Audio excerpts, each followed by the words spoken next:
Tobacco companies have seduced generations with the allure of their deadly product and use any device they can to attract new customers. They have a track record of not being trustworthy. They've twisted the evidence in the past, they've tried to consistently undermine policy, and most importantly, they continue to try and maximize profits. Now there's a new product, electronic or e-cigarettes, that the industry hopes will rebrand its image. We've been given rare access to BAT, the world's second largest tobacco company, which says it's now committed to harm reduction by developing safer products. E-cigarettes and tobacco harm reduction is central to BAT's strategy. It's far from a PR stunt. It's a very, very clear commercial intent. It's the right thing to do for society. But some health campaigners see e-cigarettes as a cynical smokescreen. I think they will use e-cigarettes to present a more benign face to the public, and they will use it as a marketing tool to advance their core business, which is selling tobacco. And selling tobacco is what makes the industry its millions. So while it puts on a benign face in the West, it's a different story in developing countries, where 80% of the world's smokers live. Citizens every year. I've spent nearly 40 years investigating the tobacco industry and seen how little has changed in the developing world. The industry claims it markets responsibly, but the claim often seems as hollow today as it did way back then. In East Timor, one of the poorest countries in the world, we found cigarette companies selling their brands dirt cheap. This package, it's $1. Young people are smoking more and more each year, especially boys. And we investigate how, across the globe, the industry uses its legal muscle to crush any opposition that stands in its way. They hope that use of the law can bully small countries out of taking action on smoking and introducing measures that those companies fear. So has the industry really turned over a new leaf, or is it still intent on burning tobacco and seducing the young?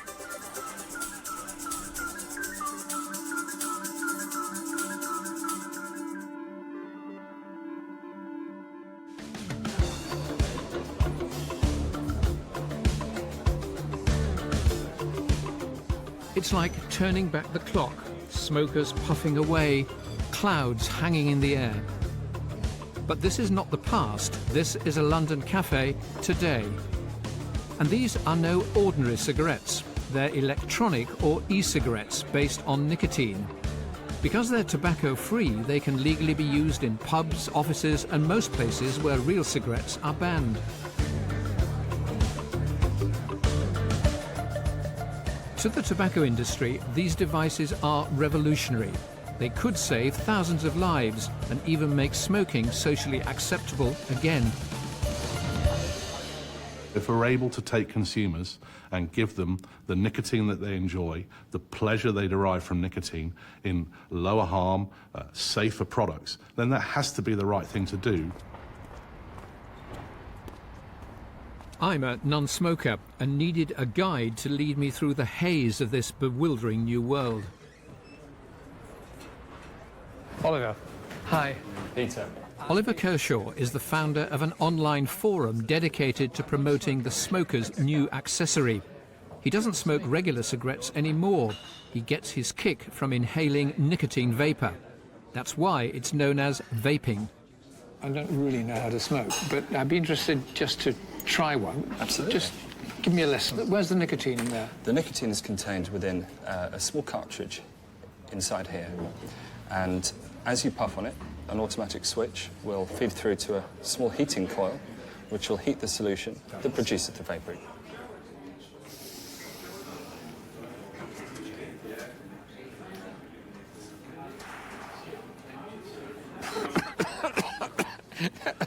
No, I'm not a smoker. The range of devices is astonishing, from the classic cigarette to more exotic paraphernalia. They're all based on liquid nicotine that comes in every flavour under the sun, from tobacco to toffee, from cherry to chocolate. What is the popularity of these devices? It's a drop in the ocean compared to the overall tobacco sales. But the central thing is the explosion in interest right now. My first reaction was how strange to go into a pub and see clouds of smoke once again. But not everyone hails the revolution. We're in a pub. Yep. You've been vaping. Yep. I've had the odd vape. Where can we do this, besides pubs? By law, we can do it wherever we like, but of course in private establishments like pubs, it's at the discretion of whoever runs the pub. On what grounds? Well, they've said that their staff are confused, they don't know whether people are smoking or not. As a society, I suppose, we have to adjust to a new form of behaviour that we're not quite au fait with yet. It's estimated just over 2 million vapers currently use e-cigarettes in the UK, 3 times the number of 2 years ago. Well, that was a really interesting experience, and I did learn a lot. What's astonishing is the vast variety, the mind-boggling range of nicotine delivery devices. But in the end, how successful these devices will be and e-cigarettes will be will depend on smokers themselves. The first e-cigarettes were produced by small independents with no links to the cigarette industry. But very quickly, the big tobacco companies saw their potential. E-cigarettes are one of the most exciting innovations in this industry for many, many years. And I think the current e-cigarettes do appeal to many cigarette smokers. BAT was the first tobacco company to launch an e-cigarette in the UK. At its research labs in Southampton, it's committed to harm reduction and is spending £160 million every year on improving new, safer products. E-cigarettes don't perform particularly well yet, but I'm convinced that with technology they will improve and provide an increasingly consumer acceptable alternative to the traditional cigarette. British American Tobacco believes nicotine is no more harmful than a cup of coffee. The safety of nicotine is very similar to caffeine. There are around 100 toxicants in cigarette smoke, and it's those toxicants that are the cause of the real and serious diseases associated with cigarette smoking. But unlike caffeine, which is only mildly addictive, nicotine can be extremely addictive. Professor Sir Cyril Chandler headed a government inquiry into cigarette packaging in England and Wales. He's a leading paediatrician and has studied and experienced the effect of nicotine on smokers. It is very addictive, and it's addictive both psychologically, but it's also addictive biologically, and we now understand far better than we did before the effect, the mechanisms on the brain receptors that lead to that level of addiction. I know personally it's very difficult to give up. You were a smoker? I was. How long did you smoke for? More than 30 years. How did a doctor Indeed. And a paediatrician Indeed. become a lifelong smoker and smoke for 30 years? Well, if I knew now, if I knew then what I know now, I wouldn't have started. For the tobacco industry, producing a safer way of delivering a nicotine hit could, with the right product, hit the jackpot. A tremendous number of people will simply adapt to it because they can't go without their nicotine. So that combination, to be able to have this near monopoly on a delivery of an addictive product used by over 1 billion people, is extraordinary in terms of profitability. There's no guarantee there's a king's ransom to be made, but the industry knows it ignores the vaping revolution at its cost. It's seen what's happened to other companies left high and dry by technological changes. Digital cameras wiped out most of Kodak's business almost overnight. All of the tobacco companies talk in terms of Kodak moments, that the technology changes and either you change as a company to move with this new technology or you risk getting left behind. So swift has been the rise of e-cigarettes that regulation has still to catch up. The result is a free-for-all, with advertisers having a field day. BAT was the first tobacco company to advertise its e-cigarette on British television. It's as glossy as any cigarette ad used to be, not surprising when the campaign cost several £1 million. It's absolutely reminiscent of the heyday of tobacco advertising. It's about lifestyle, it's about being cool, it's about making a statement about yourself. It's the sports sponsorship, the product placement in music videos. This is the stuff of dreams for the tobacco companies. Back on television. We haven't had a tobacco advertisement, or a cigarette advertisement at least, in the UK since 1965. This is an exciting moment if you're a tobacco company. I think it's a more sombre moment if you're in public health. It's not legal to advertise or use product placement for conventional cigarettes in the UK, and there are plans to extend the ban to most e-cigarettes. But at the moment, it's a free-for-all. I mean, I'm personally worried about the advertising of them because it might cause confusion in young people's minds about the dangers of cigarette smoking. I have absolutely no doubt that e-cigarettes are the most brilliant marketing device for tobacco that we've seen in a long, long time. I see e-cigarettes as, if you like, a weapon of mass distraction, a means for the tobacco companies of distracting us from what we actually need to do, and we know we should do, to reduce smoking.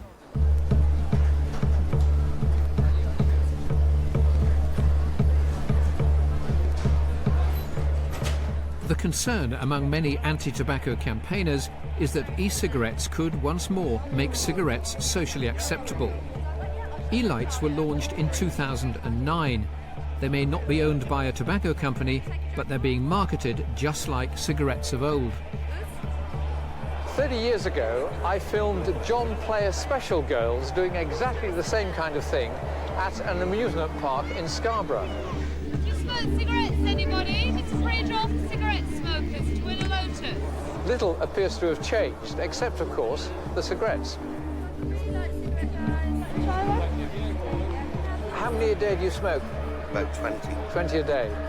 And do you want to try and stop smoking? I've got to stop now. I've just had a serious chest complaint, so I've got to stop now. E-lights are at the top of their league and sponsor Worcester Warriors rugby team, who, unfortunately, are at the bottom of theirs. On match day, I talked to one of E-light's founders, Adrian Everett. He's now a very rich man. He spent nearly £5 million on marketing in 2013 and plans to double that. Just looking round at all the advertisements for e-lights, and it's going to be on television as well, it's like going back 50 years when you could advertise cigarettes on television. When you're building a brand for smokers, you need to resonate with smokers. But you're associating a cigarette, albeit an e-cigarette, with a healthy pastime. Aren't you normalising the habit of smoking? There have been criticisms of electronic cigarette sponsorships in sports stadia. Because it's such a new market and a new product, one of the fastest ways to reach a larger smoking audience is through sports sponsorship. But for the tobacco industry, it could be a win-win situation. Advertising its e-cigarettes may attract more vapers, but if vaping does normalise the smoking habit, then that's potentially more customers for their regular brands. When you see advertisements for e-cigarettes, what hits you about them is that it normalises the habit of smoking. I don't believe that our advertising or even our e-cigarettes will normalise smoking. I think the opposite is true, actually, in that offering cigarette smokers this safer alternative will be a good thing for public health. It's likely to lead to more people quitting cigarette smoking and migrating to safer alternatives like e-cigarettes. E-cigarettes now threaten an unprecedented split in the anti-tobacco lobby, which for so long has been united against a common enemy. Many don't trust the industry's motives. They fear e-cigarettes could be a gateway for the young into nicotine addiction and smoking. There's a danger that, particularly with the very evocative marketing of these things, they get children interested in the use of nicotine and thereby smoking as well as e-cigarettes, but the use of nicotine generally, which isn't desirable. But other health campaigners welcome the potential of e-cigarettes to save lives by encouraging smokers to quit conventional cigarettes. if they show signs through deeds, not just words, that they're moving into these products and they're trying to change their business into a nicotine business that is far, far less harmful to health, then I think that's something that should be cautiously welcomed and taken seriously. I mean, the problem is if you just shut them out of everything and say they're just unequivocally, unambiguously evil, they always have been and they always will be, there's nowhere for them to go. One doctor in central England is so convinced of their benefit, he's even gone into the e-cigarette business himself and opened his own shop. It's right next door to his surgery, situated in one of the most deprived areas of Derbyshire, where adult smoking rates are almost twice the national average. Smoke your cigarettes down to the bone. Well, I think these are the greatest invention that we've seen in modern times, really. I spent 20 years trying to stop people smoking and trying to help them. And then all of a sudden, patients who I've prescribed to tablets, nicotine replacements, and gone back to smoking, have come along having stopped with electronic cigarettes. But are you saying to your patients that these are safe? Not just safer, but safe? I think they're safe. It's surprising to hear a doctor saying any cigarette is safe. His shop is an Aladdin's cave of e-cigarette products and all that goes with them. But you're not using it as a means to stopping smoking, then? I haven't had a fag for a month since I've had it. I've never touched fag since I've had it. But will you reach the point where you actually stop vaporising? Or will you carry on? I enjoy it. But isn't the danger that if young people start using these things, we're breeding a whole new generation of nicotine addicts? I guess that's always a risk, but I haven't seen any evidence of it so far. What I've seen is people stopping and using electronic cigarettes. Recent research suggests that nearly all cigarette users are existing or ex-smokers. There's no evidence so far they're a gateway for young people to start smoking. But with tobacco claiming one victim every 5 minutes in the UK, will they save lives? No one is more aware of the risks associated with conventional cigarettes than Professor John Britton. He's campaigned against tobacco for years. E-cigarettes and other nicotine delivery devices that are sort of in development are an immensely powerful potential tool for the good in public health, in my view. The problem is, it will take many years before we know whether they are really safe or not. We don't know that, but at the moment the problem with the whole e-cigarette market is the complete lack of regulation, which has the strength on the one hand that it opens the market up to a lot of innovation and development, but on the other hand, it's very hard personally to recommend a product if I don't know what's in it. But what we do know about the way that electronic cigarettes work is that they cannot conceivably be as hazardous as tobacco cigarettes. If e-cigarettes could come in and take half the cigarette market, or perhaps even more, then it would make huge inroads amounting to hundreds of millions of avoided premature deaths. And that would be one of the biggest public health interventions of all time.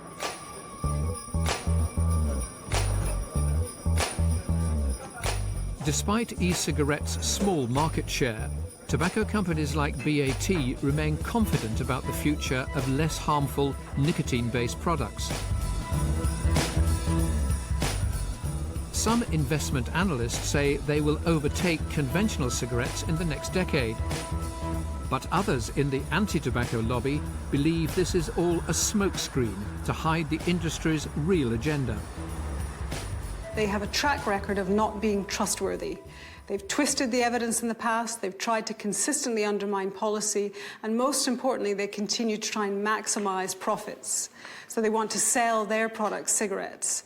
And by investing in the e-cigarette market, I don't think we've got any evidence to suggest they're wanting to switch to that entirely. They're wanting people to continue to smoke. BAT says it's now committed to reducing harm. But the anti-tobacco lobby finds it difficult to trust the industry that lied and dissembled for half a century. This is the same language that we've heard from tobacco companies for several decades. First of all, despite the rhetoric, they're still promoting their lethal products as heavily as they can, and especially in developing countries. With ever-increasing regulation and smoking declining in the West, the developing world offers the industry vast and hugely profitable new markets. 8 out of 10 of the world's 1 billion smokers live in low and middle-income countries, where restrictions are often limited or virtually non-existent. Here, e-cigarettes are nowhere to be seen.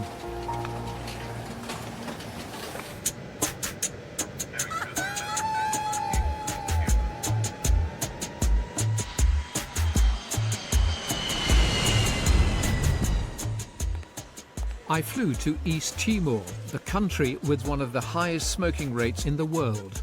It's just a few hundred miles from the northern tip of Australia. In comparison with Australia, which has some of the strictest anti-smoking laws on the planet, East Timor has virtually none.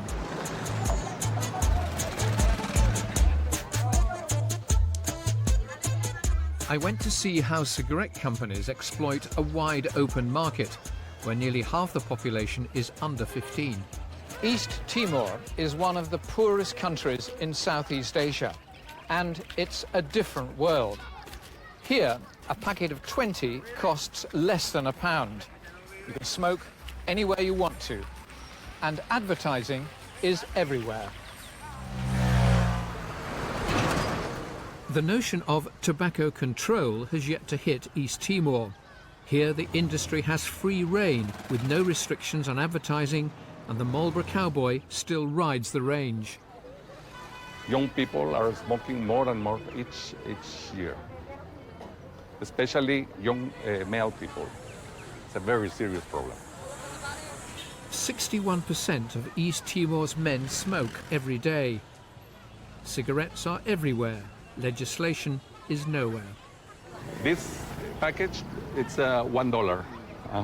$1 Just cost. $1 US. $1 US. Marlboro is $1.50. And health warnings are pretty useless too, as around half the adult population can't read. I also noticed that a lot of the stalls that I walked past had empty packets. Why would they have empty packets? They sell by individual cigarettes. One cigarette of this brand, it's 10 cents. If you buy 2, it's 20 cents. If you buy 4, it will be 25 cents. And who buys single cigarettes? Everybody.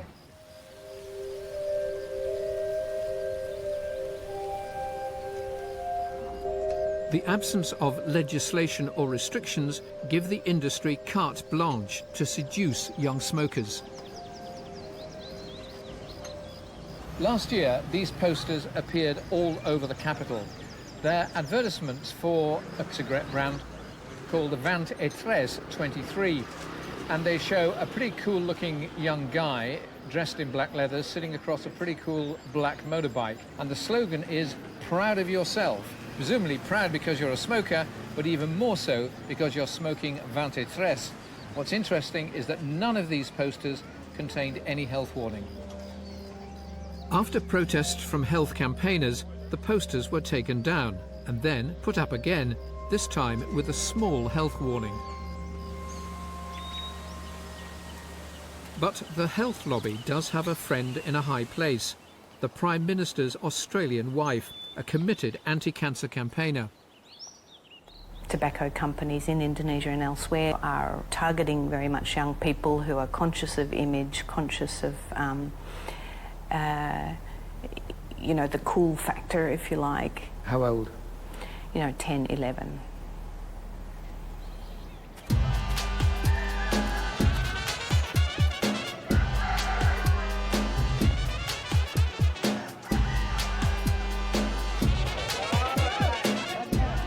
Part of the problem is that smoking is as much a part of East Timor's culture as cockfighting.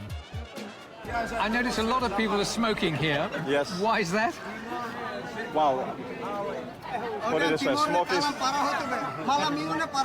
a part of like a breakfast in the morning, like they have bacon and egg in the morning. That's why they had a cigarette every day. How many cigarettes a day do you smoke? Me? Probably like 3, 4, about 60 cigarettes a day. 60? Yeah. 60? 60, yeah. that means we're perfect. Aren't you worried about your health and what it may do to you? If you give up smoking, you're gonna die soon anyway. So why don't I start smoking? Are you addicted? I'm not. I just enjoy it. Despite being an unrepentant smoker himself, Arthur is concerned about the young.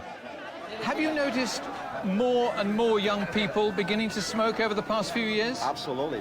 Young boy with 10, 11 years old start smoking. Even in school, they're smoking.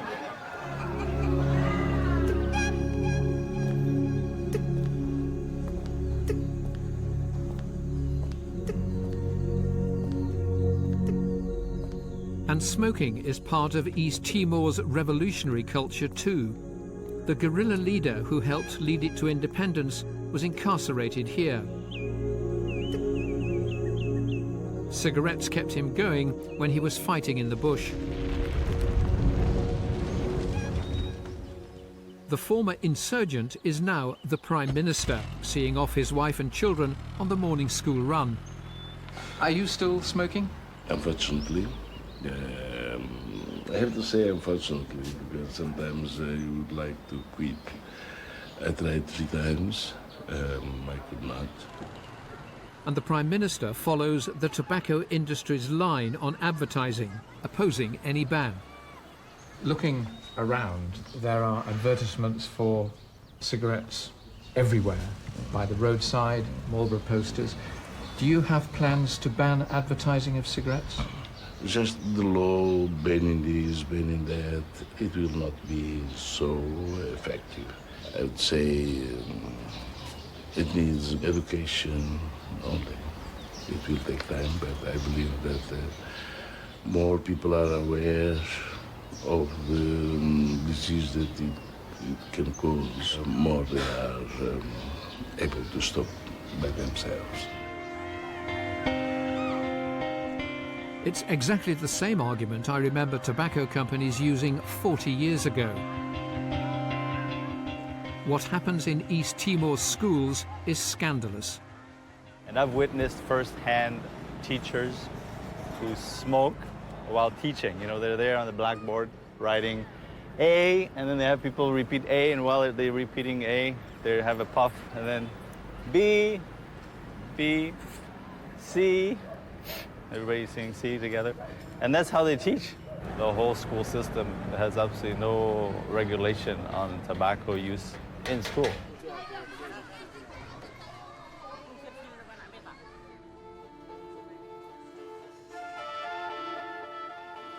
East Timor's hospitals are not yet full of patients suffering from smoking-related diseases, as its young people, increasingly addicted to Western cigarettes, haven't been smoking long enough. Traditionally, tuberculosis is the biggest killer, a disease Dr. Dan Murphy has been treating for the past 20 years. But now he's concerned about a future epidemic. How do you think young people regard smoking? The young people are learning that what they're supposed to do to be Western and advanced is smoke cigarettes. And so young people, if they have access to enough money, they'll buy some. Now, we have to change the whole way of thinking and start worrying about tomorrow, the next day. How do you see East Timor's smoking future? Well, I'm afraid we're going to have to go through a phase of learning the hard lesson that has been seen throughout poor countries.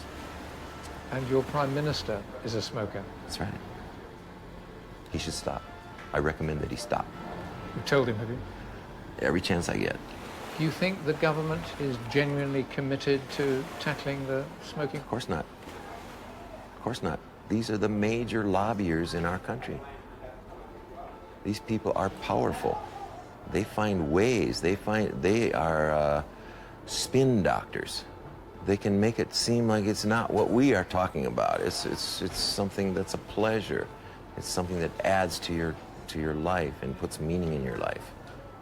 But you're up against a machine of propaganda. And it's a tough battle. The propaganda being? For cigarettes, for smoking, the images. In most of the world, governments have increasingly limited tobacco advertising. In spite of this, the industry continues to find ingenious ways to seduce smokers. It has a long tradition of spending billions targeting new customers. But recently, the World Health Organization's Framework Convention on Tobacco Control has encouraged a host of new regulations in many countries.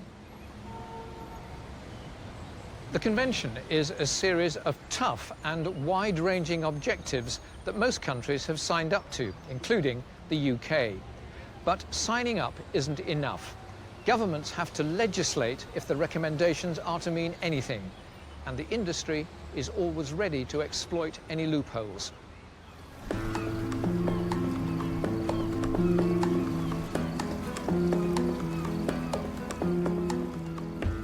Argentina has one of the highest smoking rates in the whole of South America.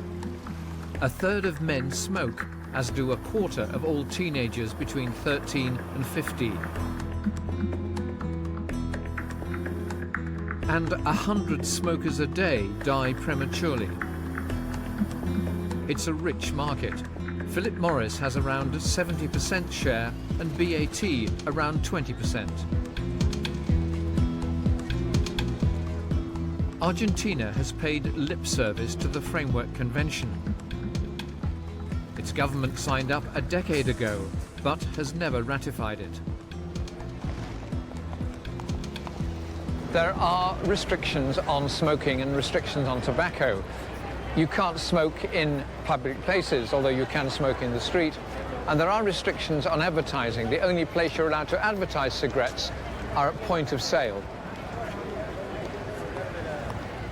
National law says advertisements should not be visible from outside the point of sale, but local law is less clear. Just walking down one of the city's main shopping streets, you can't miss them. For tobacco industry, advertising at point of sale is crucial. In Argentina, they expanded the point of sale, taking advantage of a loophole in the legislation, selling cigarettes in many other places like restaurants, bars and discos, which allows them to put advertising also in these places, and the visibility of this advertising increased a lot in the last year. The law also prohibits smoking in enclosed public places. During the day, the law is obeyed, but at night time it's a different story. What did you find when you carried out research into clubs and discotheques? In the city of Buenos Aires, we evaluated 40 discos and 95% violated the law.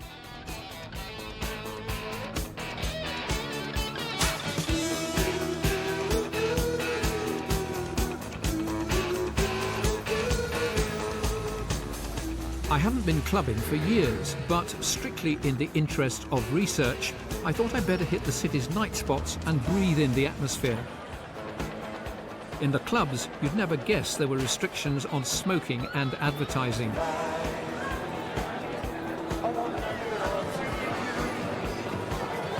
are a good many people smoking inside, and smoking in a public place like this in Argentina is illegal, but they don't care.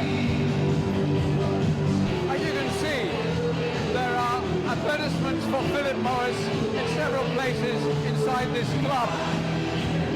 In Argentina, they're only allowed to advertise at point of sale. Because cigarettes can be bought behind the bar, Philip Morris maximises the opportunity to advertise around the club. They told us Argentinian law permits cigarette advertising where cigarettes are legally sold, including nightclubs and pool halls, which can be points of sale. And they said that local laws allow advertising inside kiosks to be visible from the street. In another club I went to, there was a blatant advertisement for BAT's Pall Mall.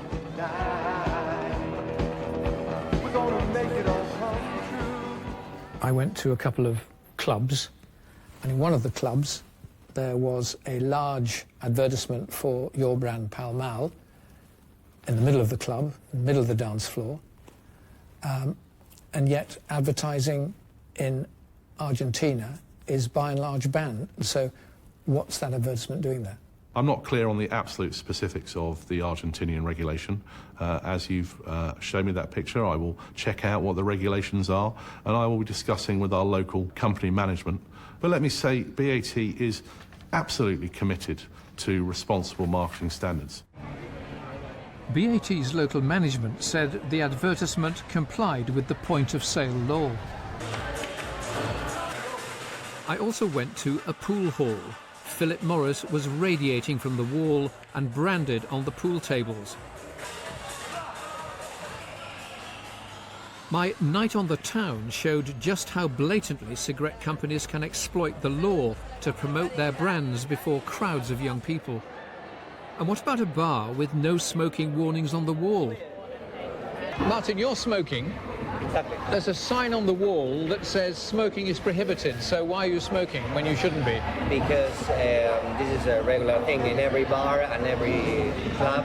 There is a sign that says that we are not allowed to smoke, but actually we can. Nobody tells you otherwise. Do inspectors come round? Usually they don't. And when they do, when inspectors come round and see you smoking, what do they say? I don't know. Never happened to me. I never see an inspection. It's illegal to smoke, so why are you smoking here? Because I like to smoke when I'm with friends, and it's a normal thing here. Well, that was illuminating. In there are lots of young people smoking. They're all breaking the law. They know they're breaking the law, but they couldn't care less because the law simply isn't enforced. And it's not just a question of the law. Cigarettes are incredibly cheap. A packet of 20 costs less than $2. Why hasn't the government increased the price of cigarettes, as there's crystal clear evidence that consumption goes down as the price of cigarettes goes up? The only reason is tobacco industry lobby. From 24 provinces we have, 7 are tobacco growers.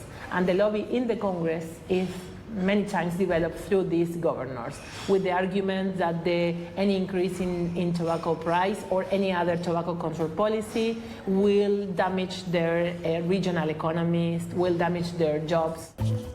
It was the same argument that I'd heard from BAT in 1980 when I made a film about their operations in Brazil. Tobacco is also a crucial part of Brazil's economy. The fact is that if the Third World were to discourage the growing of tobacco, the people who would suffer in the long term would not be the farmers, but the big tobacco companies. Argentina is the second largest tobacco grower in South America. That's why the tobacco lobby is so powerful. In Buenos Aires, tobacco has the ear of government and has a million political and economic reasons for doing so. That's the number of people employed in the industry, in its factories and fields. Tobacco has little time for the Framework Convention. Buenos dias, señor. Buenos. Peter Taylor, BBC. Thank you. Good to see you. Why hasn't Argentina ratified the World Health Organization's Framework Convention? For the union, and in defense of our jobs, I have to say we are against that framework, because it would affect our source of employment. Isn't the health of the citizens of Argentina more important than the commercial interests of the tobacco industry? Obviously, I worry for all the Argentinians' health, but we're talking about a product that is always destined for adults. I believe that adults should decide for themselves which road they want to follow. If the climate for tobacco is friendly in Argentina, the climate in neighbouring Uruguay is distinctly hostile.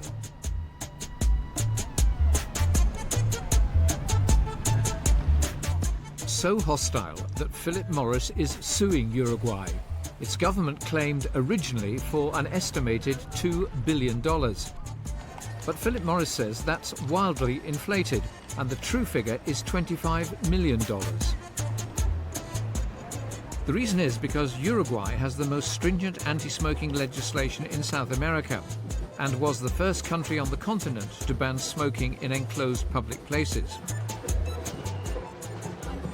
Unlike Argentina, the law is strictly enforced. No one smokes in the covered market in Montevideo, one of the capital's gastronomic must-visits.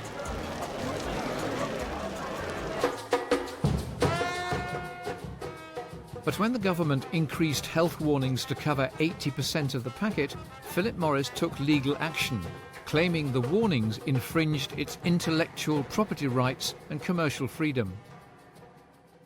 Uruguay is a relatively small country, so they hope that use of the law can bully small countries out of taking action on smoking and introducing measures that those companies fear. They want to prevent the domino effect. This is one of the old tobacco kiosks in central Montevideo, and here are all the cigarette packets, and here are all the 80% warnings on the front and back. And when you look at these, you can understand why Philip Morris take such strong objection to the 80% of the warnings and why they want to teach Uruguay a lesson.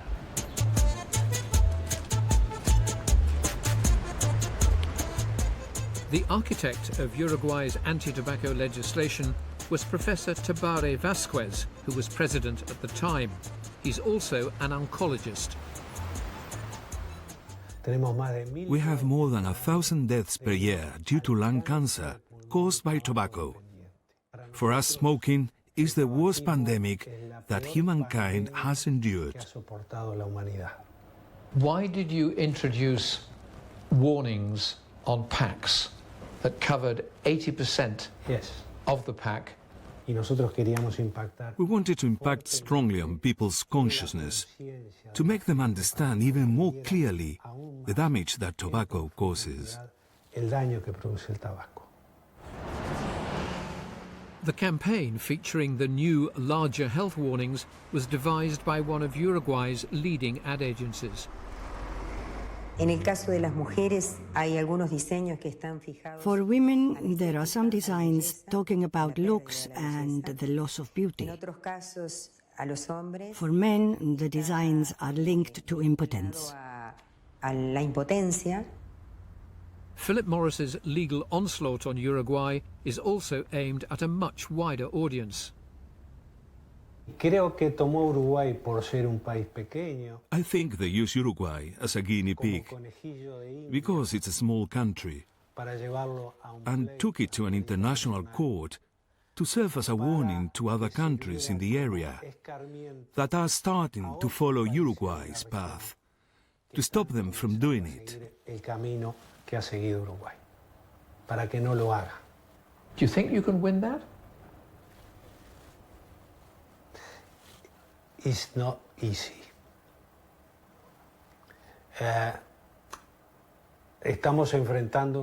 We are confronting a giant, like the fight between David and Goliath. But David's already won once. Maybe there will be a second time. Quizás haya una segunda vez.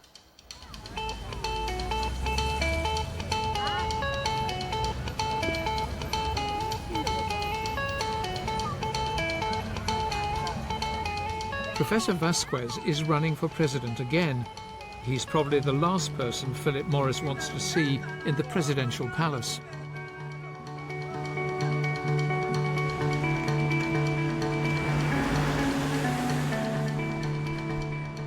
And Philip Morris has already voted with its feet.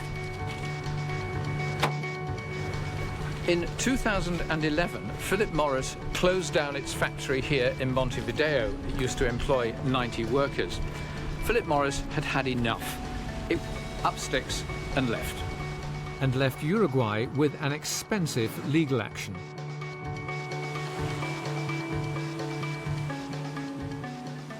Philip Morris told us that the notion of litigation serving as a deterrent to others is laughable, saying that since they lodged their claim, more than 30 countries have increased tobacco regulation.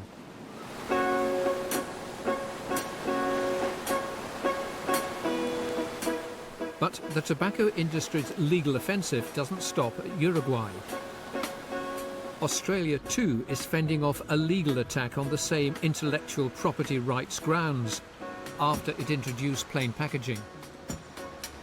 They have squads of lawyers who can spend any amount of money they like, and they do it for two reasons. First, the faint hope that they might actually get a win, but second, it can be a distraction and a delay. You know, legal cases take years and years and years. Once the legislation was passed, then we faced a full range of legal actions, both domestically and internationally, either to win the legal challenge or to scare us off, or I think in some instances to try to scare other countries off from following Australia down this path. Ireland too has plans to introduce plain packaging and may be next in line for a visit from the industry's lawyers. The Health Minister has no illusions. I can tell you I'm 100% convinced they're going to take legal action. I can tell you that I know already that many of the barristers around this town have been retained by the tobacco industry so that we won't be able to avail of their services. But we anticipated that, so we have retained the best of people way back before this fight began. But on what grounds could the tobacco industry, cigarette companies, take legal action against your government? They will argue that we're interfering with intellectual property rights. It would be an extraordinary society that would put the intellectual property rights of multinationals over the right to life of citizens and children particularly. This is a nation that stands on its own 2 feet, and will protect our children.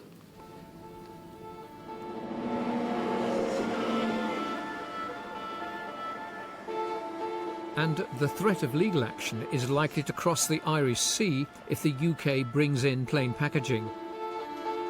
The government says it's minded to legislate, but has started a further round of consultation to show everything has been done by the book to head off any potential legal challenge. Plain packaging inherently involves the taking of what belongs to us, which is our intellectual property. Governments simply taking something which is not theirs and taking that property as if it were their own. If the government does go ahead, will BAT be taking legal action? If we think it contravenes international or UK trade legislation, then we reserve the right to take legal action if we think it's appropriate. Intellectual property rights are high-sounding words to defend the right to market the most deadly consumer product on the planet. Critics say it's hypocritical for an industry that talks of corporate responsibility and professes to care about children to attack legislation designed to defend them. You see like smoking packets and there's like these pictures on them about lungs and children not breathing the smoke.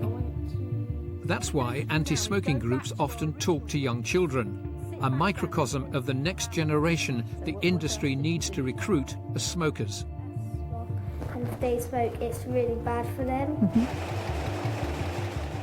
Making these programs, I've been struck by just how much the industry has changed in the West, not least by publicly accepting that smoking kills. So this is a chart which lays out the 100 known toxicants in cigarette smoke. You're inhaling them into your lung, and that's why smoking presents such a risk to health. But in the rest of the world, the industry continues to seduce hundreds of thousands of young people every year. We have a duty of care to our young people and our children, and we should do everything we can to encourage them not to do something which they will regret later in life. I wish the tobacco industry would just accept it. They're decent people, so why don't they just do their very best to help us all reduce the risk of young people starting to smoke? I've been struck by the tenacity of both sides fighting the war.